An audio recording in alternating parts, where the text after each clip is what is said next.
Olá, estudante! Tudo bem com vocês?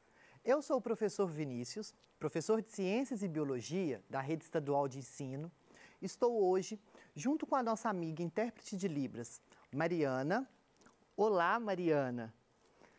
Para a gente dar início, então, à quarta semana do seu ciclo 4 do seu PET, onde falaremos sobre a origem e a evolução das plantas.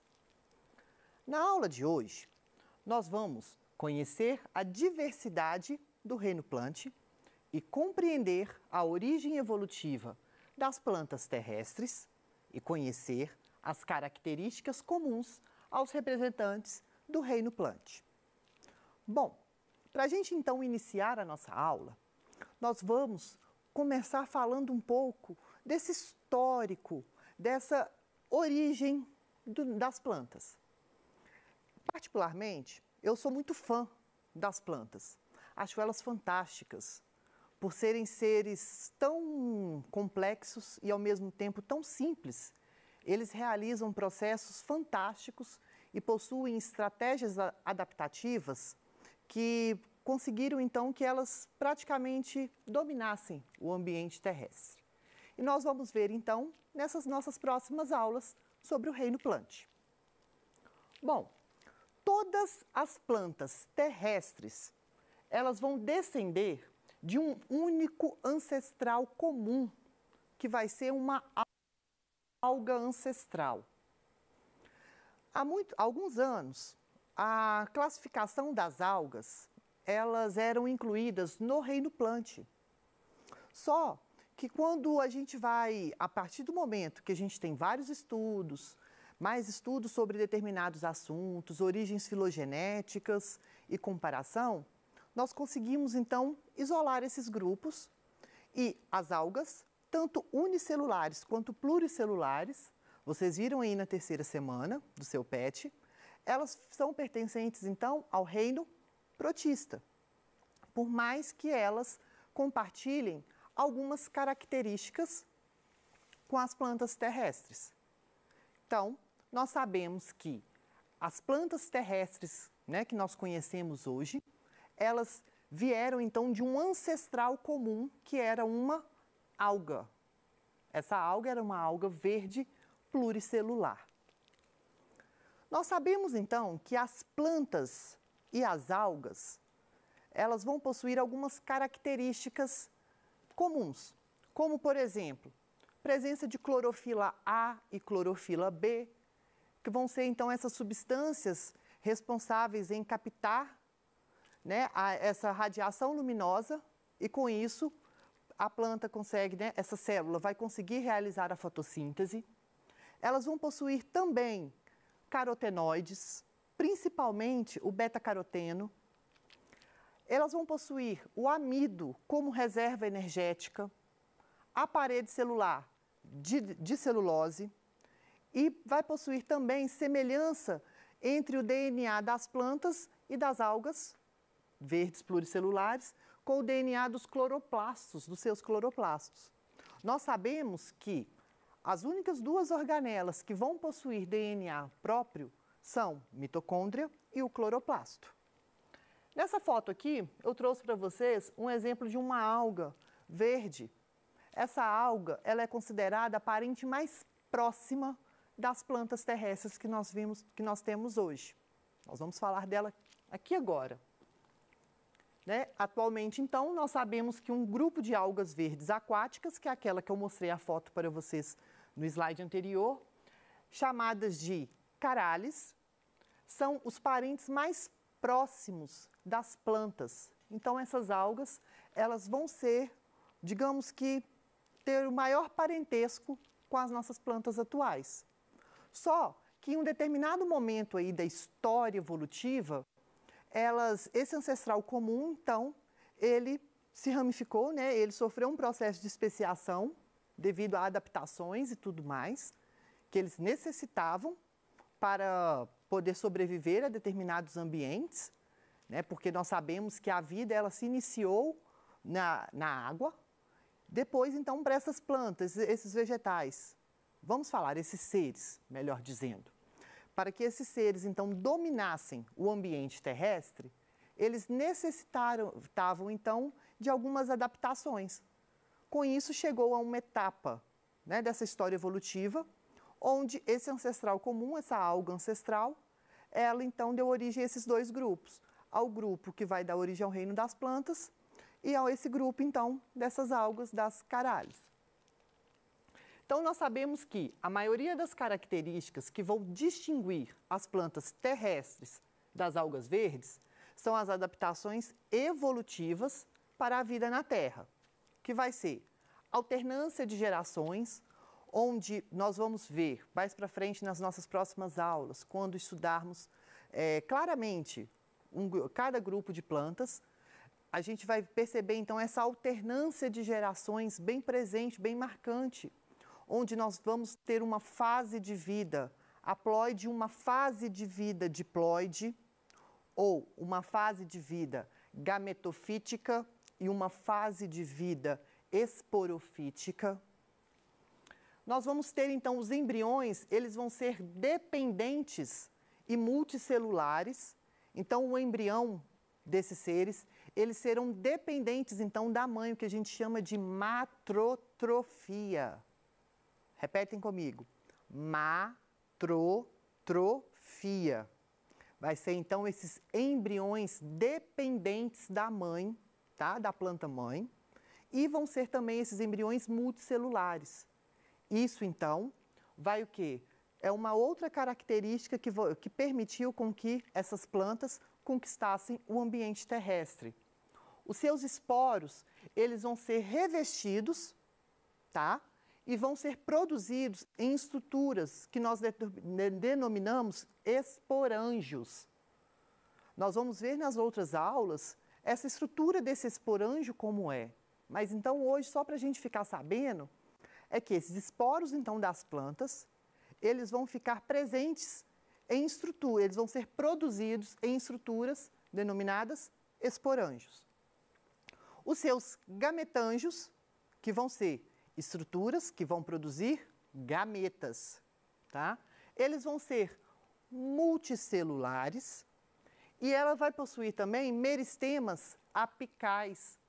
Esses meristemas vão ser tecidos, onde vão dar origem, então, tecidos onde essas células vão dar origem a novos outros tipos celulares, digamos assim. Por exemplo, o meristema apical, nesse caso aqui, ele vai dar origem, então, à folha, né? Vai dar origem, então, ao crescimento, então, e à ramificação desse caule. É como se fosse as nossas células troncos, que as plantas também vão ter células totipotentes, né? Que vão possuir essa capacidade de diferenciação celular. Então, elas vão possuir esses meristemas apicais. Essas daqui, então, são algumas características que fazem com que as plantas terrestres, elas vão se diferenciar desse grupo de algas verdes pluricelulares. Vamos lá. Quando eu falo aqui, então, de alternância de gerações, o que eu estou falando? Eu estou falando disso daqui, ó, das fases de vida dessa planta, onde eu vou ter uma fase de vida haploide e uma fase de vida diploide. Quando eu falo, então, que essa fase de vida, ela vai ser haploide, fase de vida gametofítica, que irá produzir gametas, vai ser essa daqui representada em amarelo. Reparem que, olha, nesse primeiro grupo aqui, a fase é maior, a fase gametofítica ela vai ser maior, e depois ela vai que diminuindo o período com que ela vai se permanecer nessa planta. Enquanto a fase esporofítica, ela vai aumentando. Então, isso daqui significa a alternância de gerações. Nas próximas aulas, a gente vai entender melhor um pouco sobre isso. Então, hoje nós vamos só falar, então, de como surgiu esse grupo tão belo e tão maravilhoso que é o grupo das plantas. Bom, quais são, então, Vinícius, as características gerais do reino planta? Nós são, então, todos os seres pertencentes a esse reino são seres eucariontes, multicelulares, autótrofos, vão possuir tecidos verdadeiros, aí uma outra característica que as algas não vão possuir. Por mais que as algas são seres pluricelulares, igual a gente vê aí as algas verdes, até mesmo aquela alga que eu mostrei para vocês, elas não vão possuir o seu corpo diferenciado em tecidos, o tecido verdadeiro que a gente fala. Elas vão ser simplesmente consideradas como talófitas. Essas células, então, elas por mais que se assemelhem visualmente, elas se assemelham a um tecido verdadeiro? Não, são células que não são totalmente diferenciadas em tecidos. Então, as plantas vão possuir tecidos verdadeiros. Quando eu falo em matrotrofia, novamente, eu já expliquei o que é matrotrofia, que é uma característica exclusiva do reino plant, e elas vão possuir, então, amido como substância de reserva energética. Lembram-se que nós, animais, os fungos, vão possuir como substância de reserva energética o glicogênio. As plantas vão possuir o quê? O amido. Se aqui, então, a gente pegar essa árvore filogenética, então, acompanhar essa filogenia dessas plantas, a gente sabe, então, que nós temos aqui, ó, um ancestral comum, onde deu origem, o que a gente fala que são a origem dos cloroplastos, tá? Por endossimbiose primária.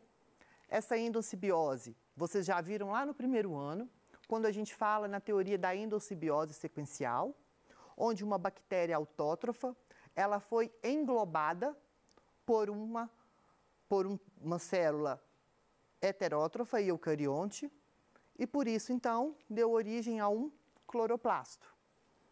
Feito isso, originou aqui, ó, algas vermelhas, algas verdes.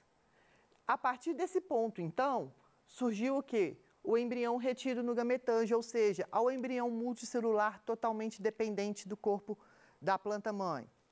Diferenciou-se aqui, então, nas primeiras plantas, nas briófitas. Depois nós vamos ter aqui, ó, presença dos vasos condutores de seiva, xilema e floema, permitindo, então, que essas plantas adquirissem um porte maior. Outro grupo de plantas, as pteridófitas. Depois, surgimento de semente, gimnospermas. Depois, presença de flores e frutos, angiospermas. Então, são alguns eventos marcantes aqui, então, que permitiram com que as plantas, elas conquistassem o ambiente terrestre. E reparem que esse ponto aqui, então, ó, esse ancestral aqui, a partir desse momento aqui, onde a necessidade de um embrião multicelular e revestido diferenciou-se em um novo grupo. Tranquilo? Vamos lá, então. Diversidade das plantas. Falei, então, das características. Vamos ver aqui agora esse grupo, os grupos das plantas, como a gente vai estudar separadamente. Nós temos aqui o primeiro grupo, que são as briófitas, que são plantas avasculares, são os musgos, são plantas bem pequenininhas, são plantas simples, tá? Elas não vão possuir tecidos de condução, elas vão necessitar da água para a reprodução, porque o grão de pólen ainda não é uma estrutura presente nesse grupo. Depois nós vamos ter as pteridófitas, as nossas primeiras plantas vasculares.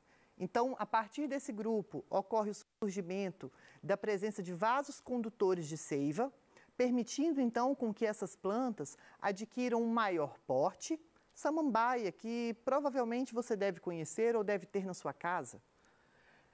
Mas, mesmo assim, elas necessitam ainda da água para a reprodução. Então, com o surgimento do grão de pólen, da semente, nós temos as gimnospermas, que são pinheiro, araucária, que são plantas onde as sementes delas, elas não vão ser revestidas por um fruto, daí o nome, gimnosperma, sementes nuas, tá? E até então, nós vamos ter o quê? O fruto e a flor, onde nós vamos ter as angiospermas, que são essas plantas que nós vamos ver aí que vão ter flor e fruto. Bom, para a gente guardar isso, tem uma amiga minha, professora Marisa Moreira de Araújo, ela trabalhou comigo na Escola Estadual Pedro II, e quando a gente dividia a aula em laboratório e tudo mais, ela fez uma musiquinha muito interessante para a gente guardar essas características aqui, esses grupos vegetais. Vou cantar, ela é cantora, eu não sou cantor, vou cantar aqui para vocês, acompanhem comigo para a gente entender um pouco e conseguir guardar e assemelhar essas características desses grupos vegetais. Tranquilo? Quem aí já ouviu aquela música do Alceu Valença, daquela Morena Tropicana? Morena Tropicana, eu quero seu sabor. Então, vai ser nesse ritmo que vai ser. Então, começa assim. Lançar semente, brota flor e fruto. Angiosperma pode dominar a paisagem dessa nossa terra, pois tem vantagem para se adaptar. A flor é órgão para a reprodução, possui beleza e doce néctar também. Atrai insetos que passeiam pela antera, trazendo o grão de pólen para a fecundação. Atrai insetos que passeiam pela antera, trazendo o grão de pólen para a fecundação. Calma que tem mais. Então, aqui nós falamos das angiospermas. Do ovário surge o fruto, tão doce é seu sabor. Oi, oi, oi, oi, lá dentro tem semente, quem lança é dispersor. Oi, oi, oi, oi, mas o pinheiro só dá o pinhão. Semente nua não tem fruto, não. Gimnosperma, pólen voa ao vento. Araucária vem no pensamento. E a samambaia, tão bela de se ver, possui beleza. E a samambaia, tão bela de se ver, pteridófita, não posso esquecer. E o verde musgo, verde relva pelo chão, são dependentes da água para a reprodução. E o verde musgo, verde relva pelo chão, são dependentes da água para a reprodução. Olha só, então aqui a gente falou as principais características envolvendo esses grupos vegetais. Então, quando a gente fala dessas vantagens, o que isso trouxe de bom para o reino planta? Quando eu falo na fecundação interna, por mais que alguns indivíduos são ainda necessitantes da água para a reprodução, eles vão ter a fecundação interna dentro do corpo da planta. Vai reduzir o número de gametas e eu vou ter então uma maior chance para a reprodução. Quando eu falo dos vasos condutores, essas plantas, então, elas vão possuir um maior porte, elas vão conseguir ter um maior porte. A semente, ela vai dar o quê? Proteção ao embrião, vai nutrir esse embrião e também é um método de dispersão desse embrião, igual a gente vai ver. Quando eu falo do grão de pólen, o grão de pólen, ele vai, além de reduzir o número de gametas, né, que a planta não vai precisar de gastar energia para fazer mais gametas, vai o quê? Ter a independência da água para a reprodução. E com isso, permite então a polinização cruzada, ter então uma variabilidade genética. Quando eu falo a flor, tanto a flor quanto o fruto, elas vão ser órgãos então que vão atrair seres, tá? Por suas cores, cheiros, gostos, tudo mais. No caso da flor, para a dispersão, né, do grão de pólen, e no caso do fruto, para a dispersão da semente. A flor atrai polinizador e o fruto atrai dispersor. Bom, tem alguns conceitos aqui, nossa aula chegou ao fim, mas tem alguns conceitos que eu vou deixar aqui para vocês, que eu vou retomar então na próxima aula, para a gente iniciar esses grupos das plantas. E deixo aqui também a clássica questão do Enem, sobre essa origem evolutiva das plantas. Tem alguma dúvida? Mande para a gente aqui no Tira Dúvida, que eu vou responder ao vivo para vocês. Até mais!